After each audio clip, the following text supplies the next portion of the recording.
0686980. Item 13 so ebewo ho. Jumedie eye free. A2CM Partners and Emmanuel Community Hospital and Ebo Yechidom. Media Partners eye Pen TV and Sompa FM Accra. Breaking Chains Conference 2025. Me show him se me hu wo ho.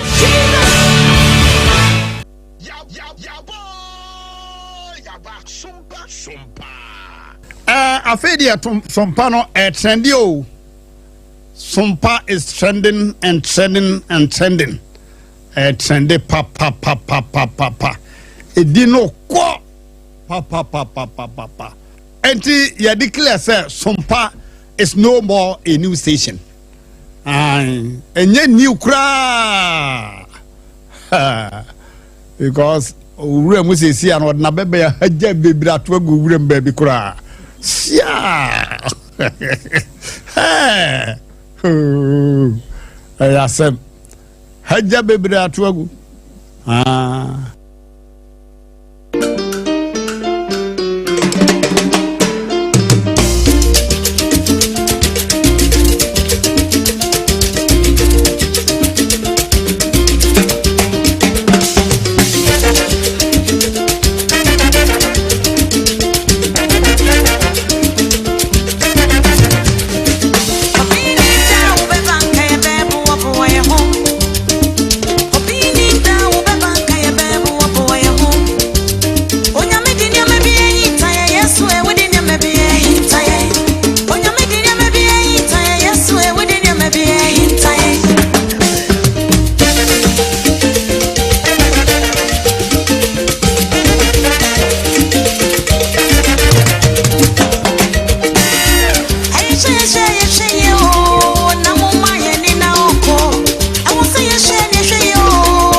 Anymore.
Yeah.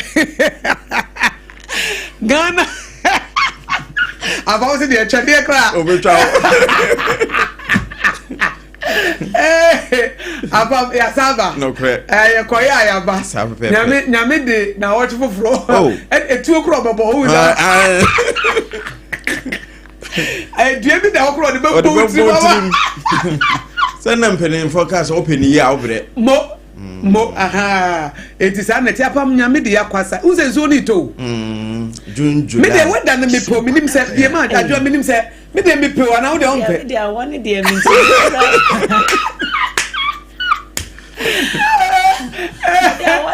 The last time crime me saw fan see to say me dey da na say no. No pe no. Once am electricity bills coffee. Yes. Once say we talk unit eche.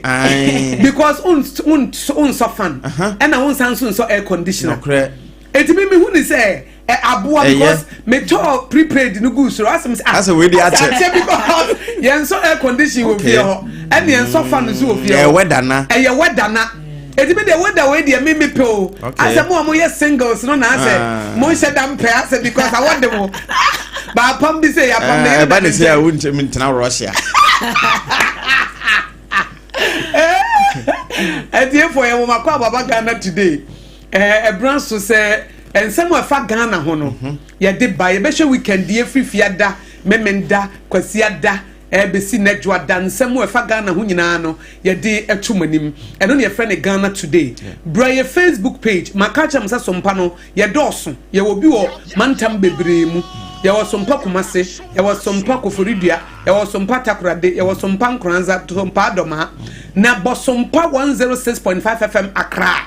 So opese wutie wunia Akosua go Gemene mema wo mohia ha no a bomodin ase obebo Sompa 106.5 FM Accra. Wan fa Accra na so ba bia beto afa no wonansa wonam nkranza tachiman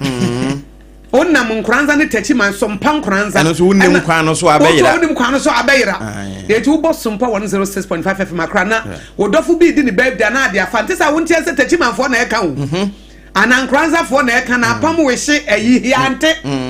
it is a yankranko dia Greater Accra obi abeto Greater Accra dia ene Mr. Fafa Sompa capital of Ghana capital of Ghana ana bibia shasi ana bibia wie eye Sompa 106.5 FM Accra na odi afa ho na odi aba ne akenka wodofo bi edi ne birthday bia no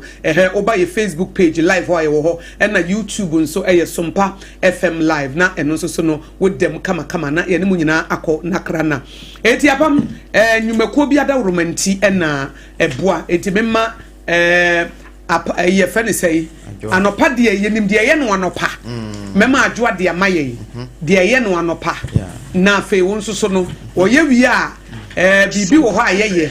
na wonso aye no amaye okay na chirei no waye we nyina awie na ato na bi a weda no bibi hawo a na mesuma ma obi atam heba mehye bia no okay eti Adwoa ye so na no pa idea na di kan ye say ye apart from say ye best spend the time with God say ja yes I don't know we spend time with God Apam say we will devotion me katra can be put as the best of the day ba me jai how do you converse answer Adwoa devotion wo ye na da ho a je devotion madam do na da ho na eyo oda wa ya na fa obutu ha say obutu ho wo sumia no so a ebe wie no ada obeti abeja wo so when into who ba bia de see ama de pa chebe bibi amabiem oh yeah sabu Adwoa say spend time with God we Bible we are yenye dey ye wi ani ye betwi yese okay ye betwi yese weekend we di niema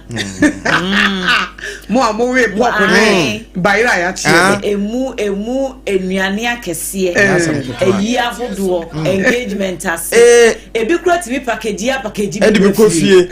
eti pa to wa ba no wa be di ni nyina feel no ese wutimi etwitwi osi na woyiyi nia akeka muri nyina efiri ho na ye yenso ane de Pepsodent cavity fighter na echi Pepsodent se enka bone die emfa na fichiri enye sa woni obi kasapa ni panas won peso wo be tie was wo twetwetwe no ho enye bibia de efiri wanu mu ba na enye sesi ade achi etimi pacho pia bonten no wenu mu bete na bibia so etimi akonkan a mo problems e wo mo gams no obi ho no a otwi ne sekura moja ba wo kasa ne sifita enso eka enkan e ba no enye me pacho e yade Pepsodent cavity fighter wodi twitwi usia eyin na e de free ho ebo wo se no ho ban e ma wo se no so e ho ye den na bibia etimi konkan na ye won sizes ye wo de ye ma abusuamu no nyina eno ye big family pack no 175 grams and no to a check because nkola e wo fie 120 so e wo ho no manu ye jakwa pack and 65 grams so de no wo ho e bia wo tu kwan wo ko baabi won pese obepa keniema hunhu bia mepacho ye wo sachet de nkruwa a obetimi anye bi na wo de ahye bag mu baabi a wo ko bia obetimi ayusu eno eye 12 grams ubora baabi etonton bibia supermarket ahodo mu mo mu stock etuwa bi na wo order na chi ho no mepacho oton bi kwa also Pepsodent cavity fighter eno ene ye kan for edi ama ena sa jo musa wo ene nkete bi no sahye no enu se wo tu kwan a wo tu kwan no yiba miensa bi wo ko di 3 days ya na de ahye bag mti wo pia enu so fofofofo ba ye wo se kama na ewurawuram na aye wo se na bibia ye kama me pato Ghana Dental Association wo mu na ye eku a wo mo hwe ese ene ye ho bambo ejuma wo Ghana ha omunim Ghana for sen ai said etie na ho den ni ne ehia enti wo magia tum ti wo yusu a problem bi ani ho e na Pepsodent se wadwene wo ho se obu ho no ma wo niska wo de kwa ko hu dentist enti wo mama free dentist se wo how bi e wo se ho afre no ye nte wo credit bia na wo ne no nkasa e ye 0800 161 000 0800 161 00 eno ye dentist ne number na mo Pepsodent ni bi etu aton no because oton a ye to me pacho ye 0800 2030 ye very simple we unkita pen kura obetimi astore wo trim say bia what take mu ana bibia 0800 2030 eno ano no e pacho eno ho asem eno no edi ajo etwitwi yasia wie no na ese pe ensuo bi nom won say ye nipadua no ofandodo no a ensuo na Dr. Fonso eka hydration ho asem ebra no bia no ese wotimi num nsuo se de be ya onipadua no be ye kama wonim se nsukom timi de wa ma unya drink kura no ma enso faise eno ye nsukom ne de wo ensukom ne de wo ena nsuo no so wo no anom de be rejuvenate wo de be ma onipadua no aye kama de be yi yade bia firi onipadua ni mu ene ye kana rejuvenating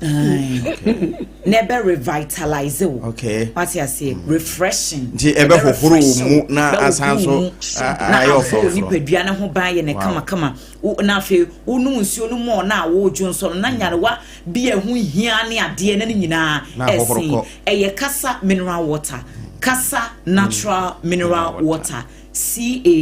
CASA ukone ye KASA enye ye na said ye ya na obrempon eti kasa natural mineral water no eye edema nwumadi ahodo biara wudi se parties ahodo weddings empo ofie nsu a wuyu so sachet de no asori ampa wudi twitwitwi se no mpacho manenya kasa natural mineral water ya dwene wo bia ho enti ye wo dispensers no offices ahodo oba sompa ha babia kona bia mu kasa esi ho a obetimi agubi no wanom sorry organizations companies akese ye wo Ghana ha me pacho monto bi sisi mu office de be ya workers no ai wo betimi ayusu bie na mo amotonton wo traffic mu no me pacho monton kasa to ayeto papa to ayeto nketwa ne akese wo bi sunsu otimi frɛ no pacho ye den a o se wo we de mempe no wata ma de ko o so kasa ye funto ene obia eto me pacho ye wo taifa heya back hospital no echi honom eye Kasaloma Ventures ena ede ensu papa aba edwamanso number no eye 0206 469430 0206 469430 and 0303 965780 na upusu wo ahoma no ampenifo besom na wo mene adi nkomo ama bibia etumi akonkan ne apensu anu mawie die na akwaye adwua dai na tse ni da kwan edi apam ya num nsuo no kre esese ye didie ampa ye adwua da serious ensuo to enye aduane nso ne aduane eti ebedi dia ye ni di wo he Hajia special local foods because nso atwe no waya afa no mega obi mu chia mu ba fonto ntimi nya aduane wodu woni to so a wo nkono no wanyo nenso Hajia de nso to nso anto apetampe de bia wo ye adwuma ayere so a no wotwe mo no wo nkono aduane ay ready na mom no wotwe mpa emu ne de na ya sha ase aye sefo ene ntika ho menim aduane anopai wohia ede ka ho hye se ya bete banku mutuo ana fufuo ebi apemmo emo no e won style pi wacha na jollof ana se fried rice Hajia special local foods ye ka local no a what ya preference na nso wumni ma de kro ko Hajia special local foods na ko hwe sa preference ne den tete nuane kono wo mfutu o ba pa Akosua ne to no bi fufu kama emfama to fufu tokoko ana tokontokon obefufu di amount Hajia special local foods 0246 359921 o chirichiri a o Facebook o Instagram o YouTube o babia na moment kan de hacho atomic wa transition achiwo na benya no na fi DVL monso no o nkrabata ho 0594 797 215 delivery babia wo bia wo de betwa wo enti ene akwakoye dwada sei obohu se you see for awura ha Hajia aduane nso nya de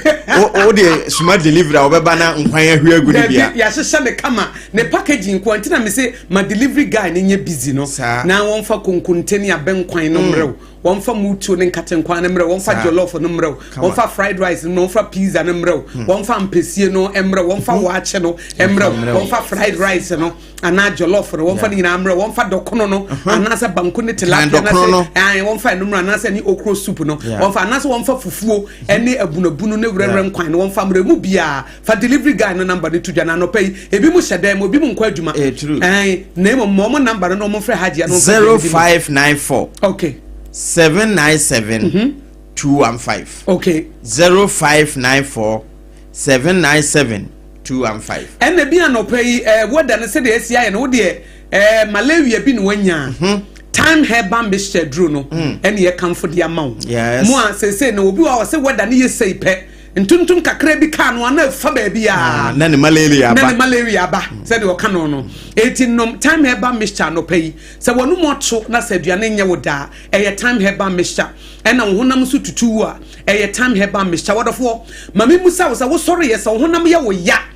paracetamol obi ani wa wonnom ye wonnom ne nyina akosi parano obi bese ene de kaka hu nyina me na bi o se mo va parano me se na Panadol na wo kana se o se mo fa parano na emreme edem se Panadol na wo kana se na paracetamol wonnom ne nyina nso de wote ya na wote ka wonum time herba mixture en ka won sore no botam num pene won kase no wo tissues ne nyina na kekansie ni wo cells ne nyina na daboko na watemi abo adwuma ana wonim se aduane ye de nyame boesie ni di ne enye adwuma eti wonum na ato na aduane nya wote no eno nso ye time herba mixture malaria na da bia ese ziba esiuso da bia ekọ na eba no eno nso ye time herba mixture na wei eye bibiduro se mo be kaya won se tete no wona na bi baba bewu a na oye nuo na edudui wo mu ye bi na yanom na obu a wo wu a wo kwa na ode ne nyina ewu na ode kọ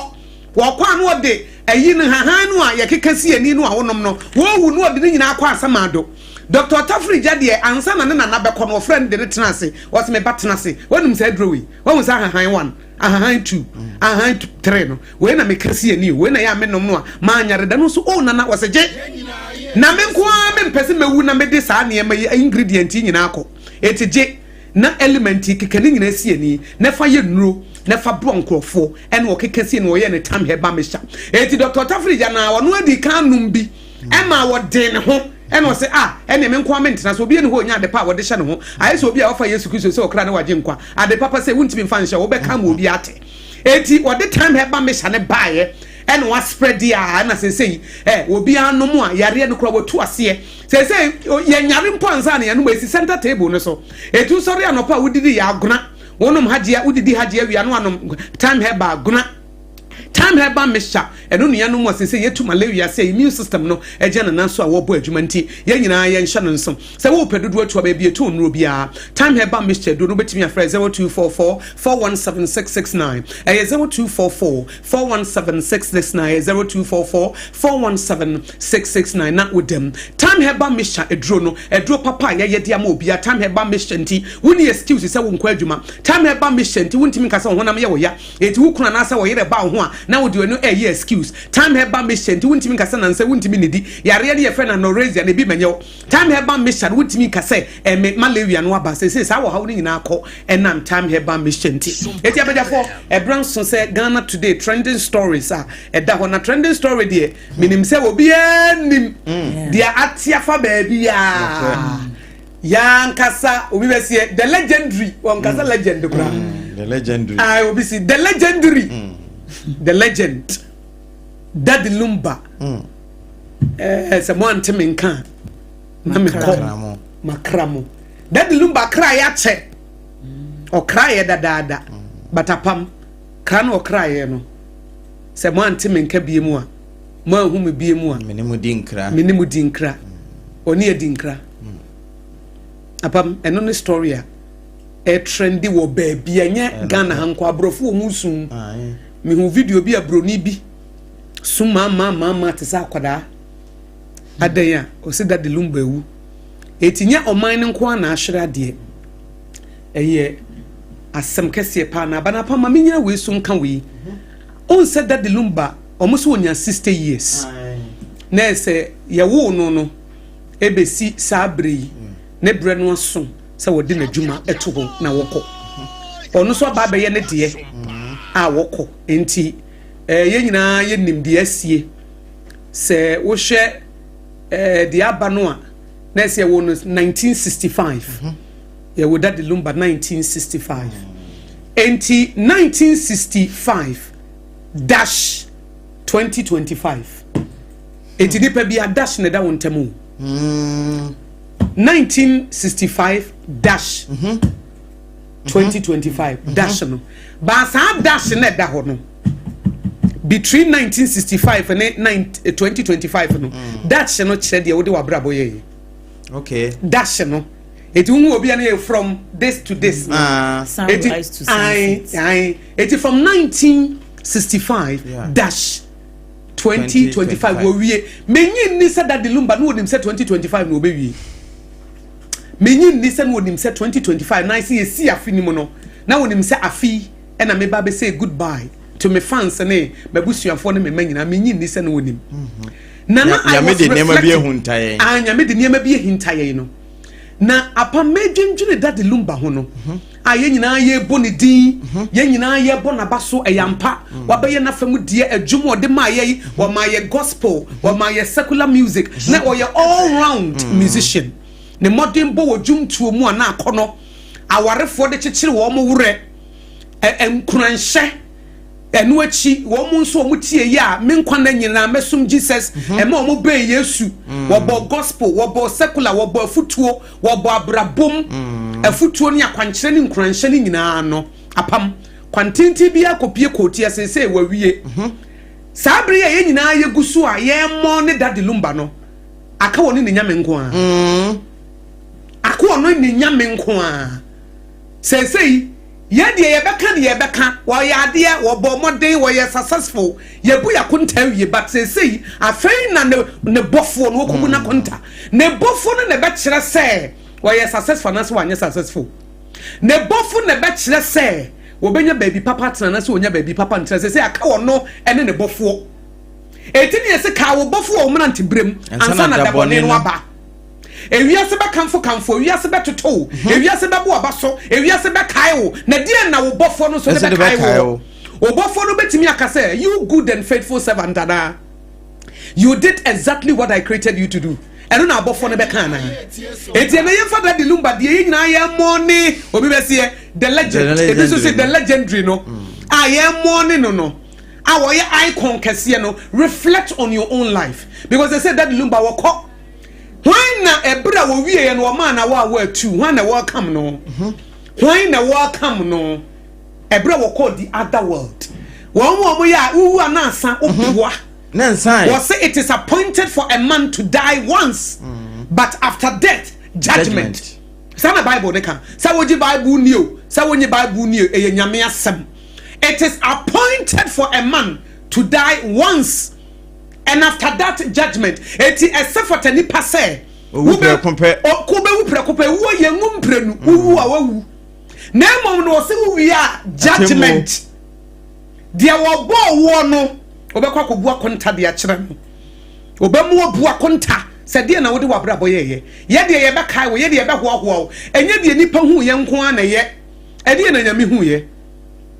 Eye se nipa be kai wo se enamoso ema edi nhire bi bre wo mu. Eye saa bre wo kwa nipa be bo din ye bo din pa na se ye bo din bone. Eno wo ho. Na emom de ehia pa no. Eye wo kofo no. De wo soma wo ma wo ba ye no.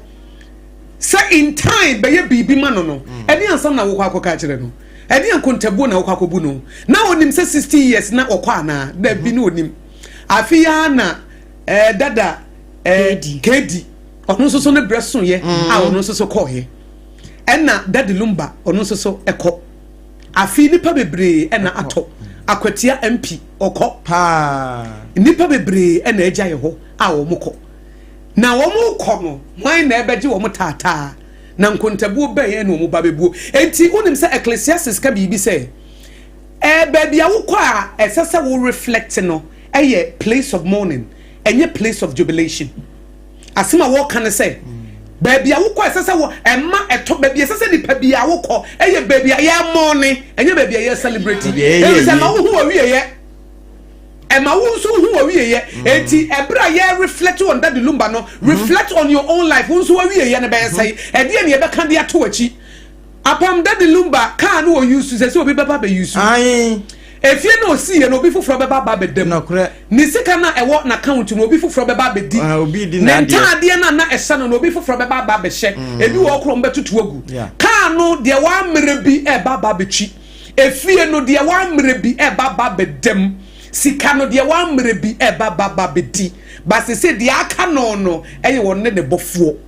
enkontabuo bai ene wo kwa kobuo yemfa nwenwene yenso ya bra bo ho ne ehunu se enye ha ne ha ya ebre bi beso onyame be fro ofra wo a obetimi akase you good and faithful servant ana wotna ase ema wiase agapade wotna ase ema honam wotna ase ema nipa wotna ase se wo be please nipa ana wotna ase se wo be please wo bofo wotna ase wo kun nipa de pesika na wo kun nipa de sifie wo kun nipa de nyaka wo kun nipa de nya position wo kun nipa nya influence wo kun nipa ebenya power na wo kun nipa de nya edi akese wo kun nipa edi nya wo ana wo beje ne nyina ho de wan mere na be baba be fa eti enne nyina yemfa ntu ye hofo ebra ye kai no na yensu yemfa ntu ye bra bo ho ne yemusa se bra no so na se mekwa akonta bai enami bikobuo. It is appointed for a man to die once, after death no judgment ene wo ho na yemfa ntu ye bra bo ma yen reflect keke eme yen ka ho asem keke wo bra wunya futu anasa konkyere bi emfirimu ebi se menyi ni sa ade be chiama na firimu no onim se obefirimu na bi menyini mekan se yenua na sabre no ye adwuma one of the radio stations wo free mu no ye afternoon wo manfo de omunim no owu ye na one journalist or a newspaper editor okoye no okotro won say mo de condolence krata na to okwa no akwa din eno no so kwa no so kosan ye ade e chie na deda ho anche ne na wo che no so wuye okosan wo bi my condolence yes anche no so ye de ne de be bo ho so no so menyi ni se bra no wo san ye nua ne de no ye nua be ma ne de no onim se ono so ne de be ba me ya ba be san. You don't know when he will call you home. Eti yenfa entu ye hofo na yen treat ni pay o enku nua ajapade binti ubeja ho akọ that na me be busa wan me de bi hu an be wu me mfa ho sa da bi obefa ho but now you too late time a wo befa ho no now you too late aka nko e ma ni pe bi nsu wunti o many pebi ni awure ho wunti wonu bia ye obone afa che na ene se wo dade lumba ho adwen bone a se si woko e de enisi ye wonu bia ye obone afa che no da bia me ka bone fa che ho asem fa che wo de cha won fa hwenchei to err is human to forgive is divine e nipa na yem fom so fa che nipa na wo na etwe manso no wa de bi da ba maso nko na wo da ba maso o hwenhwe e de na obeye afa na obeye ho ena no ye minia ena no ye madamfo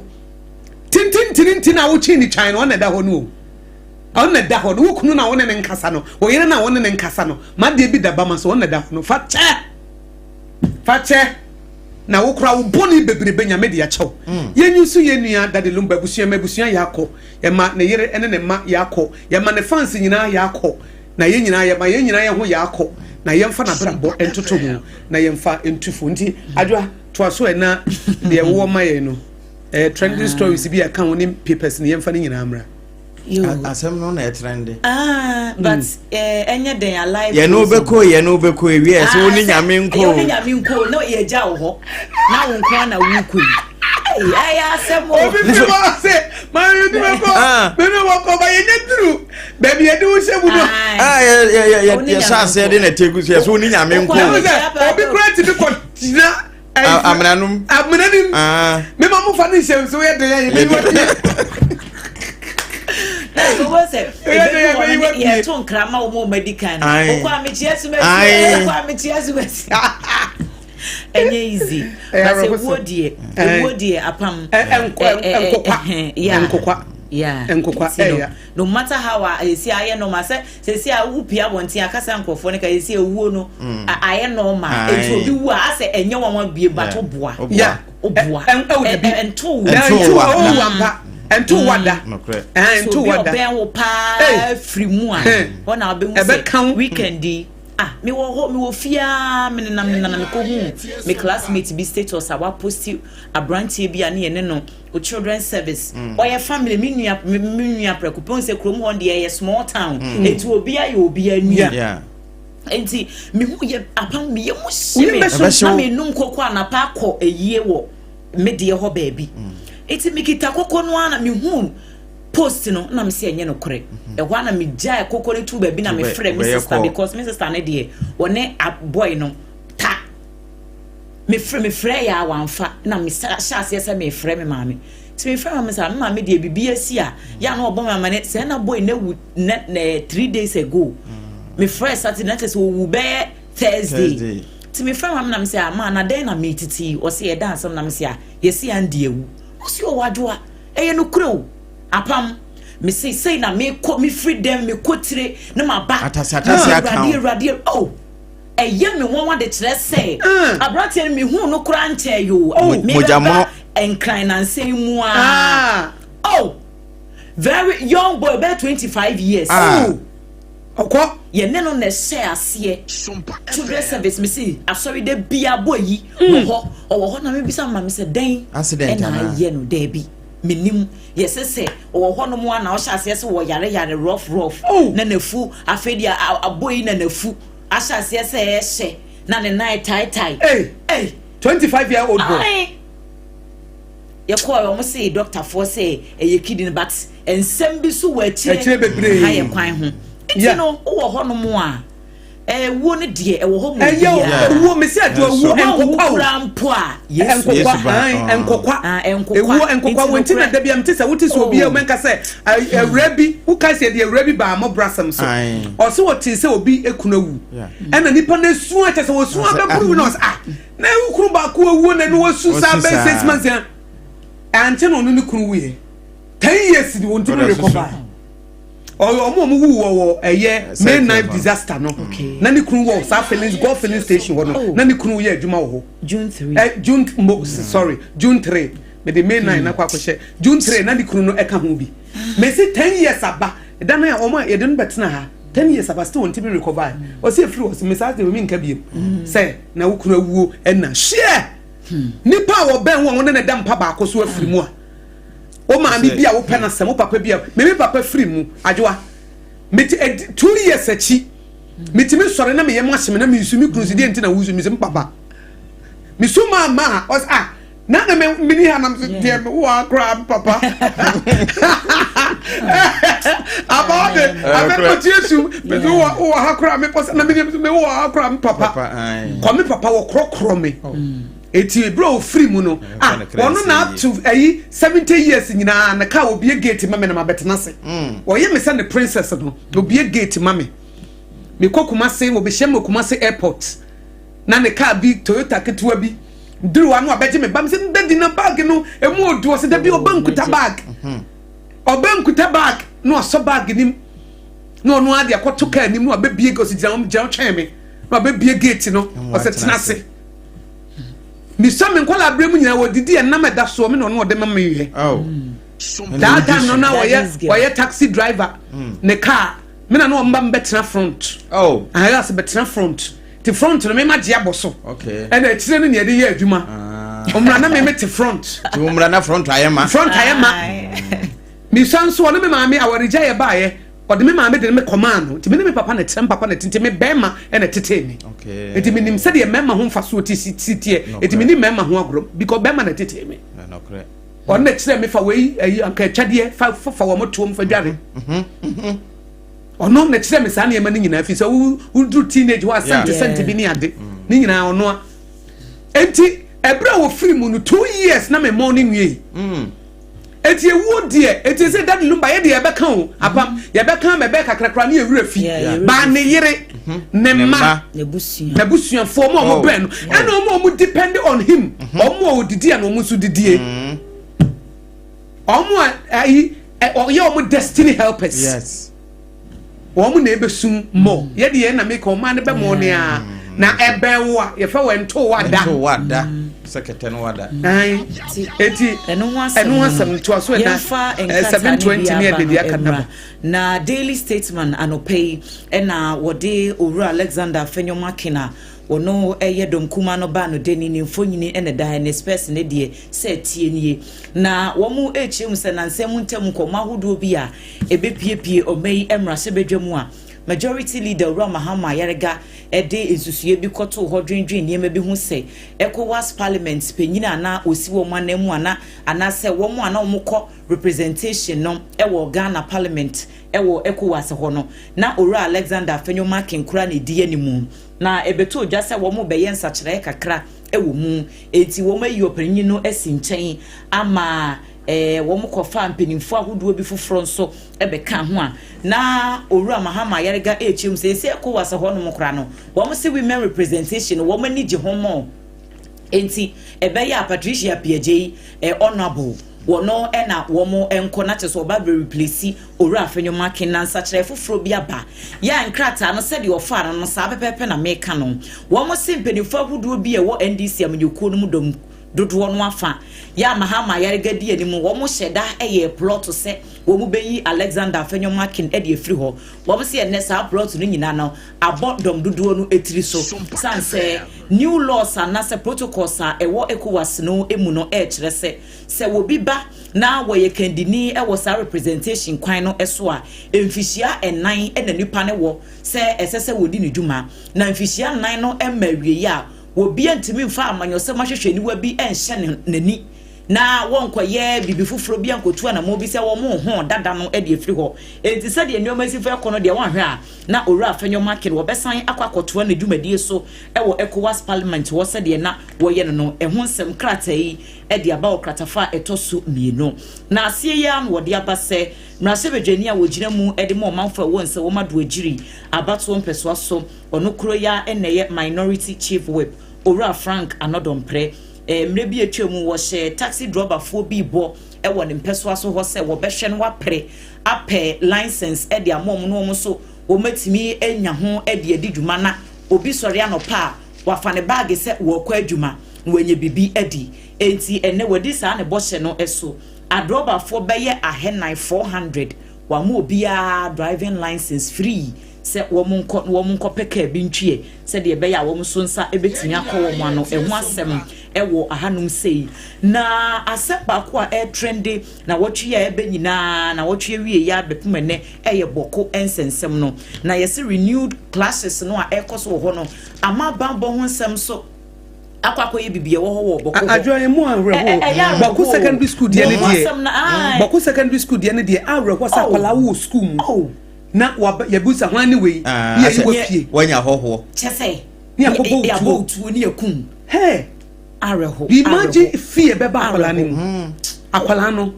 No help from anywhere. Areho. Enti e ho asem ama sesi an wo ma renew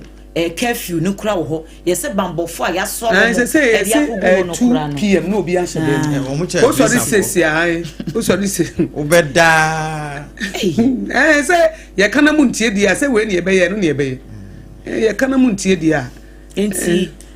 almost say some peacekeeping, peace enforcement. Abandon from peacekeeping to peace. Say when persuasion fails, force is applied. And ya persuade mo ya pasum diem na na ma dia ne. Ya mesemo mo pasum. Adwene o. Enam so ma chese nkrofo wu a na ewu. Wonu say dey say dinner say dey nyina connected to body. Ama aswan say dey nyina. Ye kokun wi. Ohun. Adwene. Enti ho asem Daily Statesman Edibia Daily Democrat nso FB ya wo mo kire mu se Owura Eric Opoku Apao Major Irrigation Rehabilitation Project bi ya eno no betimi aboa ma enuane ho enkowiase se enuane ho bekọ atwe ewo Ghana hanom ese eho amane bonso Daily Democrat Edibia aban no ekire mu se red zones ahodo ye wo your forest reserve no mu a omanfo de galamsey ne niam ahodo bi esen no aban na reata so pass wo be reclaim sa red zones ne nyina Emmanuel Amakofibu a ya o ye lands minister wo no ena ne mfonyini eda ha onsaka Daily Democrat ne bia ubetimi akenkan bi mamema apam so emfa wo de bre na wia na ye nto so o de daily na sha se wa ene mamem so memfa ne daily post de ama no pay said ye woka boku senior high school de wo de na legal senior high school so de aba beto so no wo che se eho nipa mienu Lukuma ne Gideon wo mo so sa na ye be frɛ wo mo freedom na ye kɔbɔ wo mo tu na legal so ka ho edisua from mienu na nsa na boko de no nsa na boko de eba anti eno so daily post de aba na post corona post de aba be che se wo so no ma no wo chena wo mo bie sa flag bearership race no wo mo bie nomination form de ato ho wo pese wo be pre Franka Kurafo di bra no nkwa de a otimbe fa forms enti wo de ewura Frempong Kodua Justin Foni aba betuma omo conference omo kɔ no munya je no no tu mu se omo nyi flag bearer before omo akoyi polling stations ni ade sa no mo conclude ya na flag bearer ne de no ebeba but watch date na apam de man ye bie nomination but omo bedi kan ayi polling stations ni nyina awia nsa na oma be flag bearer okay to oma anye ba ko no antum okay all right enti eno ene da ha no pay na emo nso na chineye ma no nso de wo mo sra na aba bonten efa akwatia parliamentary primaries no ho said ye wo mo hyehye tenti timetable na ba anope unya Daily Post de Obokrata da ha ye boso de ama ye tiefo eno achi wasan so de Brigadier General Paul Sedu Tanye Kulun no wodne foni aba Apam Fire yemra na metam ya one Director General Ghana Powers and Harbour Authority ne mfoni de akire ha ene wo che se wonu me kra ne ma ba 24-hour economy no wo mo mfa ho bronya no wo mo nwe krakas na emuye eno achi National Petroleum Authority nso what the nipa do no nine and eba say steering committee ya won mo bebo ama 24-hour economy no o motimi asom e petroleum sector anopay Daily Post the Bokrata ne die bi eno no na sadia o kan attempt fail no Chronicle the Bokrata anso de aba betoa na wo say ECOWAS parliament na wono mpese o sahene ye yi ne firi ho na nso amfoi what the Yura IGP Funi ato akire no wose say wono mu a efanya nsakwan de niam bi fire border ahodo de kofa nsu so na wo mo de ajapade adwane no ya so saafo ni nyina aduam ya ka wo mo tam no adwem nti ba sa de wo mbenya niam awia ensi sada te se de wo mo ye wa North ene ekwati anom no anopai eno nso ye Chronicle no wose yenkan Lucas empa tidumienu ne yimu aduanan enwotwe everyone to whom much was given Much is required. Wonderful. And or the atoha. Okay. So we share the Ghanaian time the Bokrata and government get tough with Boko conflict. There's a Bokonto Kwansen Sama said in Adwoa Asare Apam the Ghanaian Times, Ghana's most authoritative newspaper, and so Adwoa Asare no and Akosua 1,200 excavators impounded,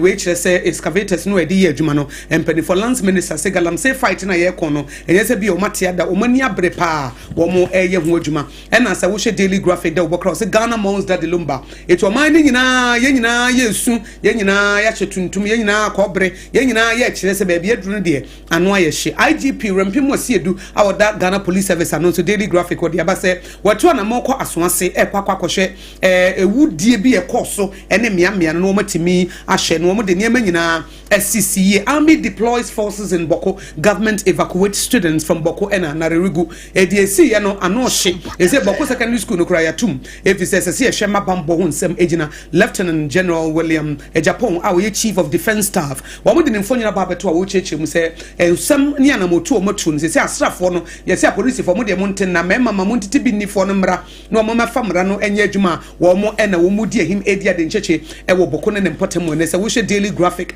de obokrata no so a wo de ho asem aba ena Ghana Tourism Authority deputy chief executive officer Yera Abeku Agri Santana wo de atudwa se uphold peace unity in tourist areas to attract investors. They are all can see a person investors eba wo banks hye wo mutimi gina mo na so na e ma sundwemra wo na ye fan se Boko so mo tourist site a wana beko ho e jade mu a me ko Boko akoyere se bia matese ye se bia mo waterfalls bi wo ho ana mo ba bia so mo very very nice ka utimi senka Ghana Tourism Authority betimi ama nkrofo aba ho ebi ko mo de egu wo mo schedule so wo mo de egu niema so akyerekere e wo mo website se Ghana de wo ba wo ko Boko a we wa ha wo ko Asante region ha wo ko Western region ha na wo mo tese Boko eja demu a wan na beko and sometimes no so unfortunate thing is two no other ebi a two so na fe na nko ya duru ho unfortunate thing is apamunim say we live in a global society and as I say wonim say sa social media na abenti no say obi tese bibia si Boko nim say the whole Ghana that's the unfortunate thing obi tese yes Boko in Ghana na Ghana there is a gunshot I was once nipa no nim say the entire country and they under siege eti say ye beka say Boko nkwa because ye ti hey won say to be ye ti say Cote d'Ivoire BBS ye ti hey nim say the entire Cote d'Ivoire ba wo he na ye northern part of Cote d'Ivoire and na what is a Kano state e won Nigeria BBS ya in Nigeria for the Boko Haram ba wo nim say omo of the northern part of the country omo need the south but and ye mfa say the northern part of the country obi nim say Boko Haram for it is a BBS here and affect only the people in Boko it affects the entire nation if it's any pan what Boko no e Ghana ho etiri ye besa asafo no se kono omo kono nyame mo omo nyansa ne ntutuye no omo ntutu ne yie na asomdwe mra because ase ade ba ko ama Boko conflict no da bi egina mu ne se ye mfa bone nche wo ye mia me no anu ne afa me do you etisi ye kukusa ase hene da bi ye kukusa ase hene ya obi so bewu o eti bone anka na emum ko mu nyina come to consensus say die sinasie wie if say Boko ntokwa na nya enne wo de yendidie tefo na ntimi wo say yendidie yana yakubandani andani ne abudufuo die say eno so che a fena niam atimi akwakoto ena nti Boko de kusansi ne mampurusifo no ye besre wo mo fa nche o but I say ye kusansi ni na kwa ye de mamprusi ni betwa say mamprusi ni na kwa ye de kusansi ni betwa da benda I just send this ni MPP de omu ye me minya ba power na mashase na ya hijack offices na ye food soldiers no omko ministries ya food soldiers no omko agencies ni pamon krofo MPP for also about the same thing it da benda na be end say when there is a transition ya transitioner aban the bar because aban na bad wode nkro for beba dada but who an say oh food soldiers na food soldiers ne so mo na ekoye mpanifo bi na tachiri ene somo mo say monko ha na monko pamo ebi a executive director no wo ha no monko ha na monko pamo enye say food soldiers no sorry ya dabi o munya the backing omunya the backing from the political leaders. It don't get it twisted. Only say timi didi mu akọ eyi wo mo mu anuane ko basic school. E ma no mu anuane wo school. Ko ho nyina. Ba ku ya ye. E ko hwie na aduane tugu ye no. Can you imagine? Aduane ya anu ade ko school for no. Yes ye ho ni. Na politics ya nyansa ni mu you can do anything no. Okay. Politics no I say wonyini afede utimi do level bi na wonyini nipa ho eye wo ye NDC ni na mempa wasam eye wo ye MPP ni na mempa wasam eti wo sa wo ye NDC ni kwa na de wo ya ma o man ne be mempa wasam sa wo ye MPP ni kwa na de na wo ye de apo o man na mempa wasam. The fact that you are wearing the political cloth no you are I don't care whether we contribution or we contribute to o man eti politics na timi do level na de na abodam etimi do bottom level the any person say nipa no kura na beboa he why IGP na ne dwumadi a wo di ne kura ye fa e fa tebo man no kura no your previous government na appoint we betu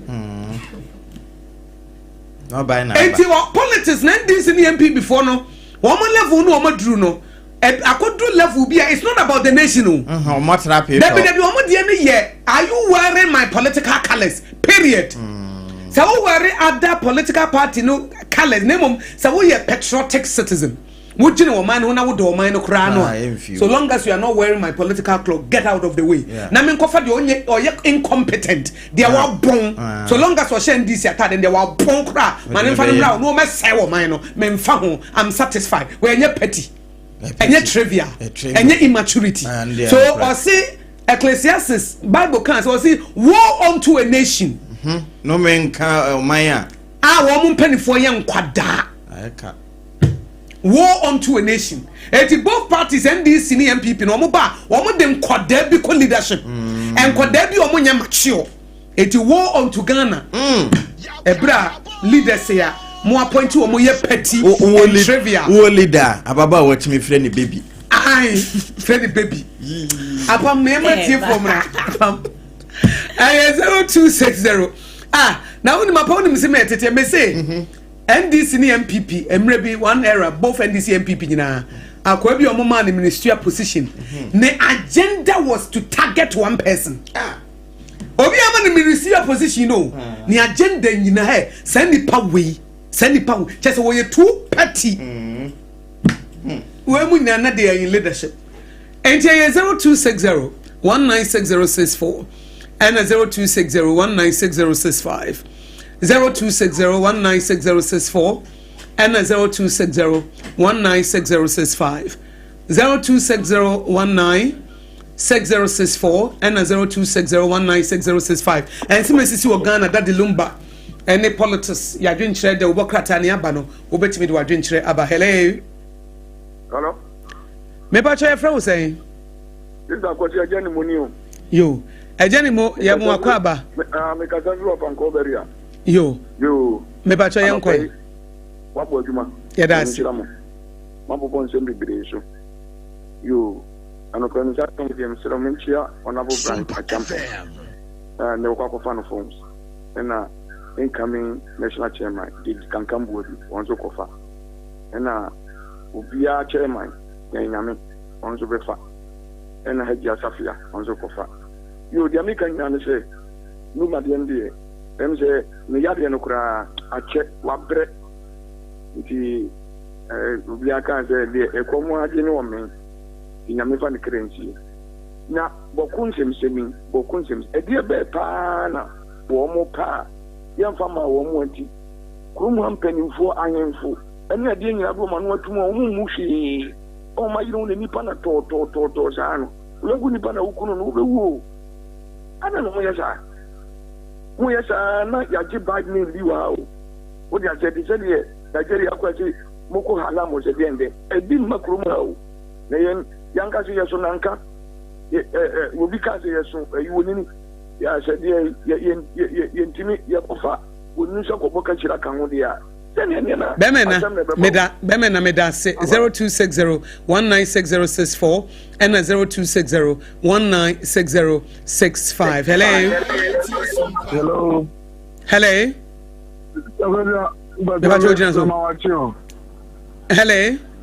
Hello. Good morning. 0260196064 and 0260196065. Hello. Hello. Good morning. Hello. Mebacho ujina so mienko hello. Good morning. Okay. Na yenua bi e de birthday greetings aba na menkenkan e wa ha sei. Happiest birthday systematic was what they ma our next artist of the year. Beautiful boy, money sweet. Also one crying. Nidina is a beautiful boy, money sweet. Nidini Temudi and Nidini for beautiful boy, money sweet. We're from Systematic Press, Sompa TV, and a day Emma Wono. ATM for the Waba. Hello. Hello. Hello. 0260 196064 and 0260 196065 0260 196064 na 0260 196065 na wode wadwenkyerɛ no aba na ya kenkan de ama na menko Facebook live na menko kenkan ne ɛwɔ hɔ ebi amode aba yɛfsɛ mo ba na wabɔ ne tew. Hello. Yeah, good morning. Me pa che fra say. This is Mr. Cosby. Mr. Disco. Now free. Disco. That Western region. When she young kwai. Iba cho bokunto kwano hasa sidina omo ye omo nchemienu no mo nfa obi ade ma no.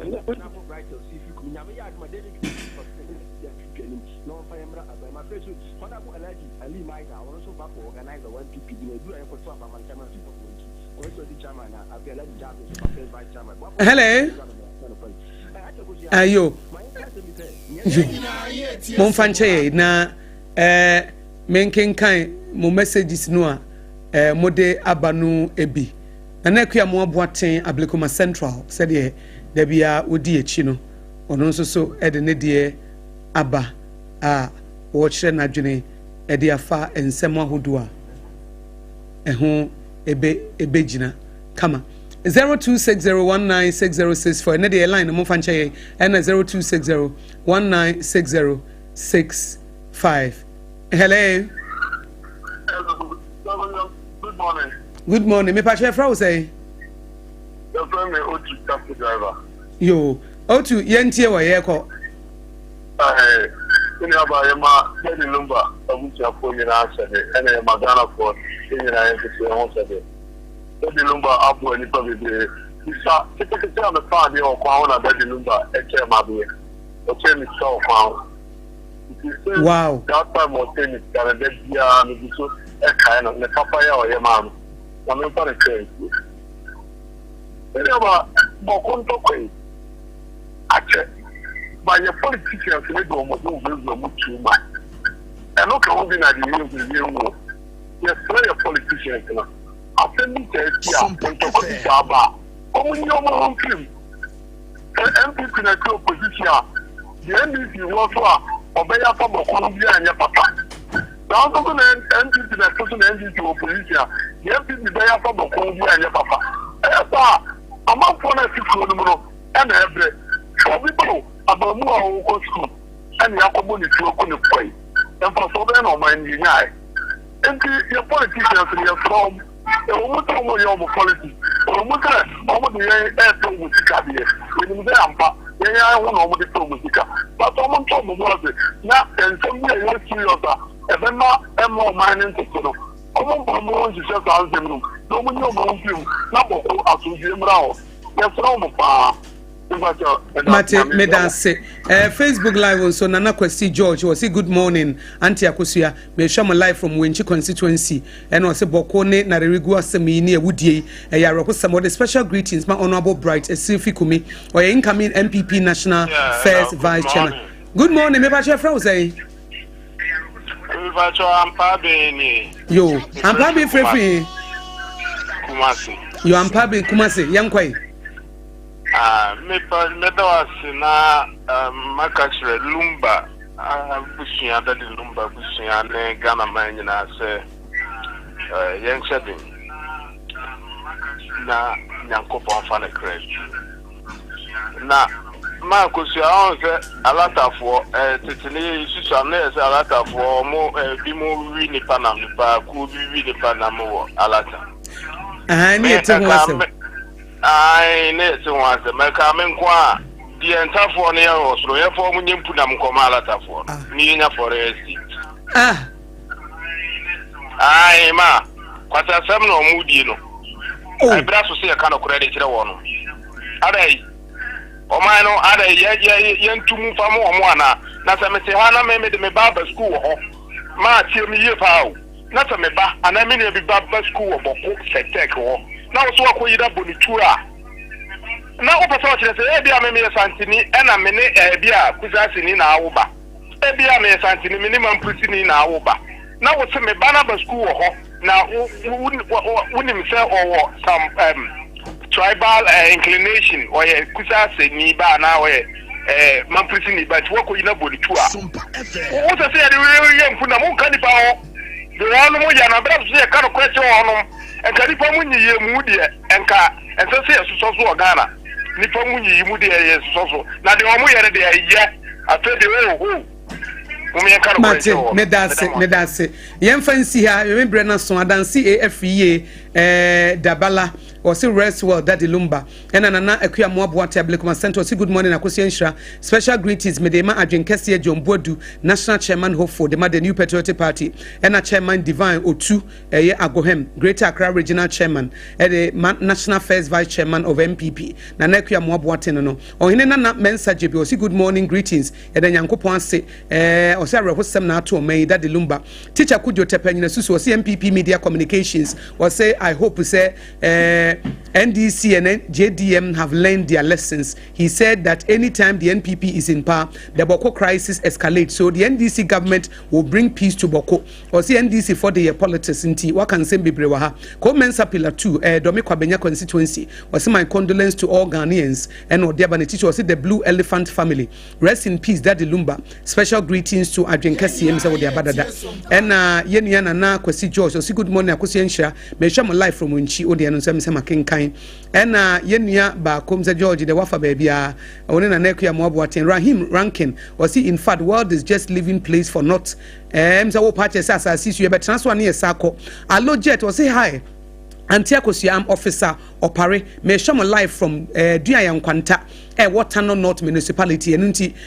allo jet ye chiao and Rahim Rankin was say more fire yeah that's it me sorry so na adwa ebrena so say yeko na safo kantanka wasi me twato awdema asemu e twato nyina na waka ahyase no ye de beye futu ni afa bibi e de afimu na wotwi yesese rade bebu le mu no de ye twa na de ye hwehwe bi anso waye e de amai ye dance apam nso de awudi twato se minus no dash no nti wo hwe o date of birth na wa hwe minus no no wabusa ho se de na sesi e wo wi a do obekwa kopi obofu n'animu a Beni beche na betime bo akonta papa apam dada the triple A man no na wote kana woni aba Akosua boaboaje yes sorry sui na safo kantanka bema obaba besom na with the tip of sports no aba wo wie ya pe na ye the first service prophet Dr. Kofi Odru na woni na bedwafo e the worship prayer eni nyame asem wo mo de ma wo wie ya na apostle Franco say Victory Charismatic Chapel na wo mo so e de nyame asem amaye from 10 to 10:30 wo mo wie ya na systematic abebo ya dwumo akopim say bebo prem to ya na Sompa kase bo a efa Ghana ha ba bia no na newscasters ya ba betena so mu wie ya mobrasem yo bia asem 1 p.m. to 2:30 p.m. near the mobrasem aba mobrasem wie ya pe na afei so for God and country Professor Kobla Abochi no ono so aba Professor Kobla Abochi wie ya na hot bite 5:30 to 7 p.m. near the amamo 7 p.m. ukono ano na ye di nkaibo kakra bi mamo pe na Prophet Mango Day na ono so atena se the third service no ama third service wie ya na sida fo so asom from 9 to 10 to 11 so na hour o hope hour evangelist Boatin hope hour no so edi aba wo wie ya 11 p.m. to 1 a.m. na sofu solo so atwa so nti free sabre ya kono de tie Sompa 106.5 FM ya hyehyɛ dwumadi abɛbɔ wo ma ɛbɛboa wadwene mu abrabɔ mafutu nso nyina nenam mu na won so wo de aba wo bra nyame yado mebɛsɛ hia yɛde bo nyina ase Mama nka bebe kaka fa makoma mu ne ho nkyerɛ wo. Obbo me ne mabusua ho ban. Me de no hye me busua. Ti awon to aso kwa awon to aso so. Hye, mama nka kyerɛ wo. Me de mama sere da ne da. Me de no kyerɛ papa. De tiri kosa be bia ye obi wo ho. Aba, emeya hyase bio. Nti mu ranom na mo kanfo mo saa. Oh, Debbie, Pepsodent 200 grams for no one sem na ye ka yo. Eye kokoko. Pepsodent kokoko promo no nie. Eye Pepsodent kese dada no a. Na ye de 25 grams aka ho. Je wo de na ba wo busua ho ban. Na hye wo se wo de. FDA aji gradient crash wo. This is our own, let's cherish our own. Ghana Premier League is back again. I say this is our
Abraso ya da wude musam na eto aso no so apon sima na aduana nu pepepepepe Sompa 106.5 FM so tip of jumadie na fisare kopim se na otwe woni atrance ede musam ede bre na tifo afise mum sanso amana nsam ensu na no pe abone nyina no ede musam bre na tifo medumafo ba center Dr. Tam da so anope oken ho bi na da wude musam no ba mpatwe yare pia to so na eteto no mentna se na kasa mi yare de no na de mbekum dabi fo ni chiremu o miduma for ba center na ondi enfam no ntu yare no enso ase enfam wo de bre eto so na wasa yare no na wo so watimi na se watimi ade ho na bia so etime kama edi amount enkran yo pokri ase mayira sanso no wuremu asantimantam so ye obo akwa agogo na aban school no na edi ehwe no 0244 7742820 244 ensu papa and as open super papa anuma me pacho me kan fo kasa mineral water enso ene da my sense we no onom na chese bibia so etima kama enso da ma ebo ni padua no so ho eyi fi bia ewo ni padua no enso e di film no achiro skin no ha honam no esam na to so we ensu a na chese we no ebo papa panti anopai so wotime kan me pacho kasa mineral water no eno a ene ye kwa akoja bia so etima kama Kasaroma Company Limited omo ene de na se kasa mineral water enso e de aba 0204 0206 mom 0206 469 430 9.4 and ajoso secure sanitary pad and 28 oba obosumi akonto no be secure e de amount patcho secure sanitary pad and I make camp e de amount kona kwajibi amnante no mosumi fisi amontana ise mo majibi na mo guess na mo kanto na bia so etim aye kama we no bo afa no pay o maso asen da gude mu nsem no enso 8 abana 10 times about starting enso Women Africa Cup of Nations a e ba cho enso etimi tutu da e Morocco na patcho se juma de no nyina etimi aba na wiye na Ghana. The Black Queens of Ghana and the Bayana of South Africa and about the 3rd and 4th place in Ghana. Jerene on 4-3 and as a 4-2 on penalties and a winner against my friend say South Africa and Swan on our pedum Emma in a 4 nights. I know of course if you're an army man down and you men and Yasam could cry or my friend said Nigeria the Super Falcons or Morocco host nation and so any Timbuana came on and Yasam after 23 minutes no Morocco I any 2 etino bia nse baby adunu de yada Morocco enso etima the host win enso hono eno achi na yu amano enso etimi come back abetete kan ema ne be 3-2 it is anas 83rd minute and Nigeria ekunya penalty omsa convert man ko ye 320 to ne nyina ba na wie no na say Nigeria so Women Africa Cup of Nations no na na side champions hon man op edum sem ma United for Ojuma ne so na ne ba na wie no na say awards do na etimi ko so fair play team ekwadema Bayana of South Africa na win fair play team no so hon enu achinom coach of the tournament so ekwadema uru fans Justin Madugu ono and head coach so adema omaya fans na say we no Super Falcons of Nigeria ono and head coach so adema goalkeeper of the tournament no so akoma Chiamaka Inadozi ono Nigeria goalkeeper ono and best goalkeeper no so akoma top scorer no so akoma edema ababa fans Chibak ono ebono anaso 5 goals edema o me fense Morocco nto ono na win na say top scorer and honum na say overall player of the tournament no so ekodema our fense Rashidat Ajabadi ono na win overall player of the tournament na perim sem ma United for Ojuma na no kasera Black Queens of Ghana so team Alandia Ahwachi no nan ebo pa ho simana duasam na so team Lande Kotoka International Airport no kasera the Black Queens of Ghana so team Banese bi anso etime kamadama mana afterwards no ene ababo friends Jennifer Kujo did nko na bisa say mo koyo na say mo hwe anum say ka tournament ga Ghana mo wetima agesi mu na so na so entima akwa say mo third place in Jennifer enseme ojene say na Jennifer Kujo entin sema ono so after say Ghana be no or the 2 years. I feel amazing. We wish we would have been in the final, but we are so thankful and grateful for being in the 3rd place, and it's just everything that we worked for, it just came to pass. We are just happy, and I'm excited. I'm grateful for the opportunity. Yes. All right. This is return on investment for every single thing that the GFA has done for women's football. Do you think it's enough dividend? I mean, there's a progress now, so we hope that in the future there's going to be more investment into women's soccer in Ghana, and we'll get more out of it. So, but for now, it's getting better than it used to be. Yeah. Tell me what you're going to do with this bronze money when you get to Ghana. I mean. And to end some of our friends Jennifer Kujo skipper at the man of Black Queens of Ghana and so na anyone nkwana kasa our friends Chantal boy tournament na mo dem na eno so na onu chema tournament o makono is a privilege o manya platform no nti o ma sama fie the next one o mo bo homodin bia so mo so bitima je de so mo na so. Of course it's a step in the right direction. You're seeing game by game we was improving and yeah, it's a stepping stone for us. It's a landmark, and we build from that. So we can see what happens in the future, and we've got a platform to push on from now. So yeah. Thank you so much. Show us your bronze medal, please. Oh, not where it was. It's here. Entiwe some of our friends Chantal boy so retuja na pere musa meti for Ojuma so away from home na sen leading komo friend free kuma se Asante Kotoko so na mo before say be Kotoko no ye wura me say Dream FC officially o ma confirm wura friend say Rainford Dormon as head coach and they say next season reference Rainford Dormon ono ene ba be head coach Adama Dream FC na why asan coach na che ese de panifo nya confirm say Rainford Dormon ono ene Dream FC no o me head coach and famo na pere musa meti for e wojiba den so from yan tutom ne kokoma sa sane kodoko ne kodidi nkomo kakra o kotoko enso ase Toyota Cup no eno so 18 eba so na otwe wie our South Africa na Asante Kotoko and Kaiser Chief and a boy 90 minutes obi anfa ball Antonio Kwatana say kurom into penalties na penalties no and Asante Kotoko share miensa ama Kaiser Chief and so 18 minutes juma de nya bana wie na Asante Kotoko Toyota Cup 2025 no Kotoko and so and team champions and so na after they came you know reference Abdul Karim Zito and so the did in Kwana Bizan say move mu tournament na say match no na mahombo no na say to winning the end of the day. I'm satisfied with the way my possible, but tactically also I'm also satisfied because I know for sure you have been through the process before me, and with the new players definitely I will not get what I wanted, but at least I assigned them certain responsibilities and I was looking at it for them to do it, and I know at the end of the day we might win by 1 or it goes to draw. That was my thinking, because when you watch, we didn't attack too much, but defensively we were ready for you, because seriously I don't have to go to match you because you are ahead in terms of preparation, in terms of team cohesion, and so you are ahead of me. So definitely I have to use my sense of judgment to go according to the players I'm having. That's what I did today. You used your sense of judgment, coach, but the players executed what you said because they did sit a little deep, and that's what you just said now. Yes, as I told you, because of the consistency, we don't have it. You understand me? You look at the boys play. They were even tired in some points, so I have to be changing. Why? Because we've not started running as usual as the preseason demands, but we started doing, back in Ghana. We just won the FA. We just won the present cup.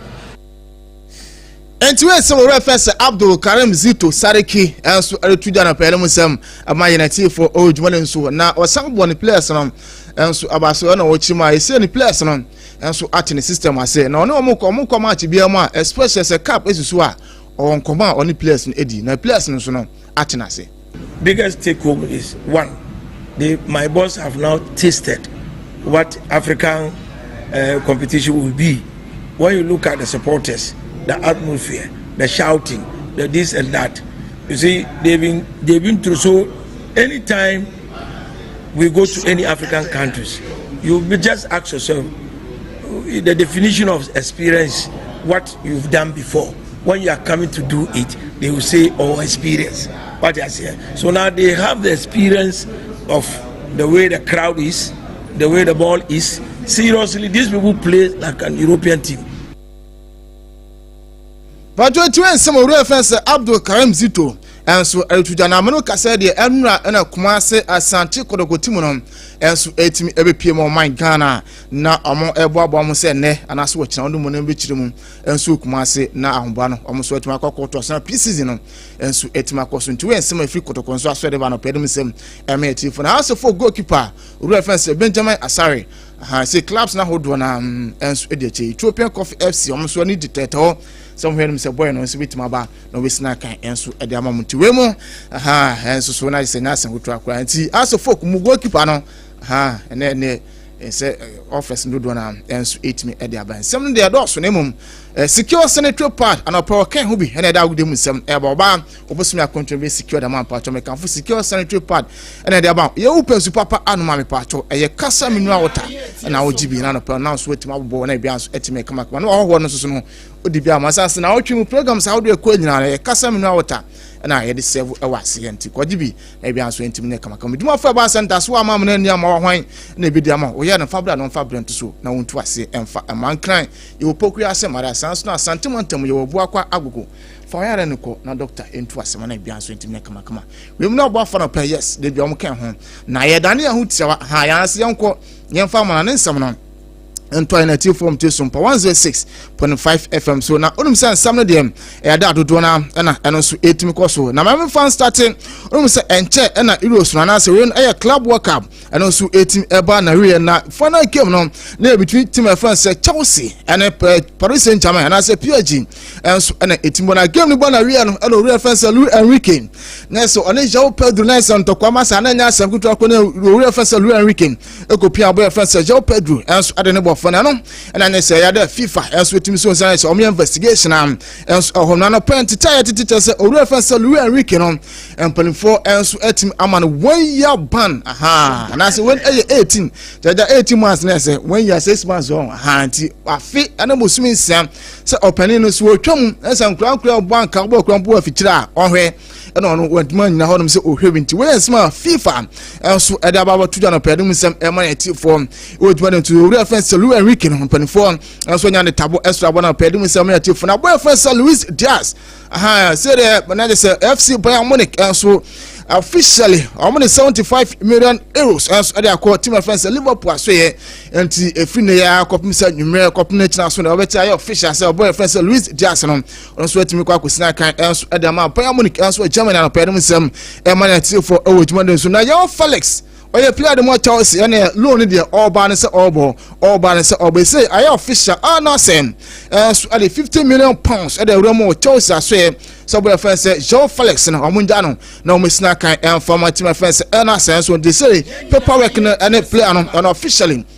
on as a verbal agreement no enso etim arrangement aboy friends say Joe Felix no if na eri ko ya beti say ene onso kwa kwesina kan enso adamatime friends say let's honor say enso Saudi Pro League no man pedem sam ema inati for ojumade nso na away from honom Jewram unsa na otwere matches ahodo na enso etim eba so ne Jewram Euros no anase man Euro 2025 anso etim atitodwa na final game no na eyetim friends say England and Spain enso na etim akoba the final game no enso adwumade nya aba na wie no na England esheba ko Spain esheba ko na emom Spain na share first goal and 57 minutes and I say American say England so no etim ababa ticket adwumade ba na wie no on penalties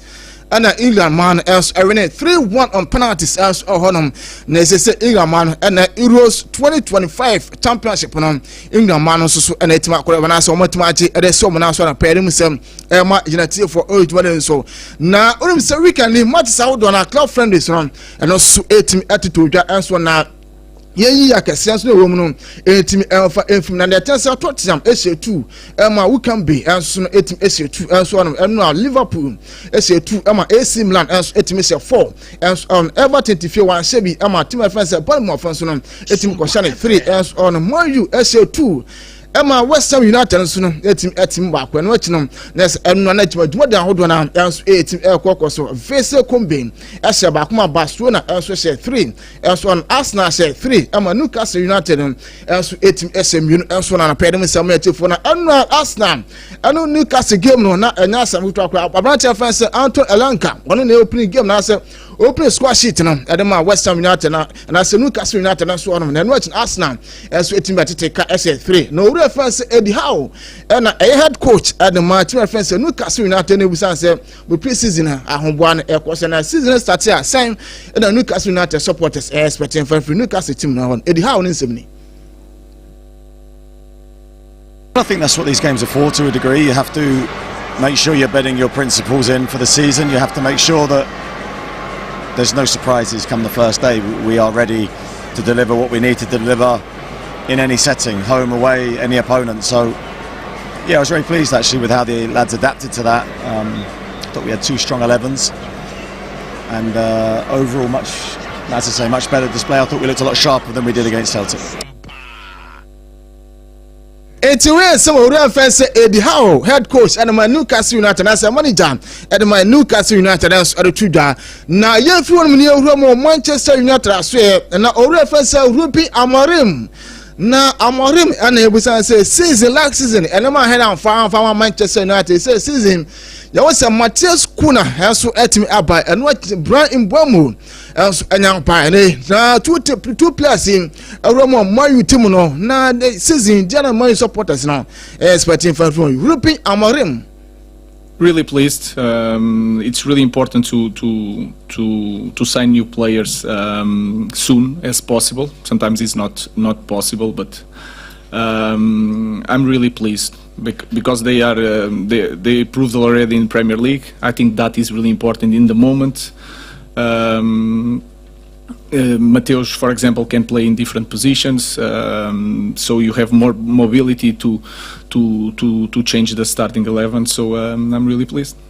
Again, guys, I think our club in the moment we need to be really careful when we sign a player.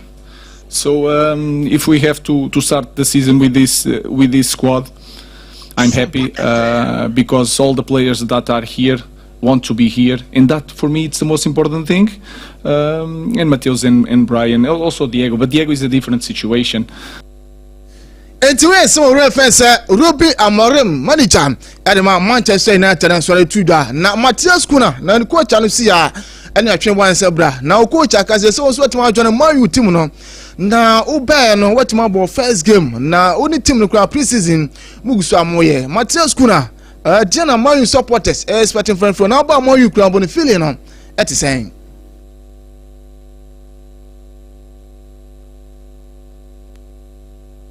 I really think the pressure in this club is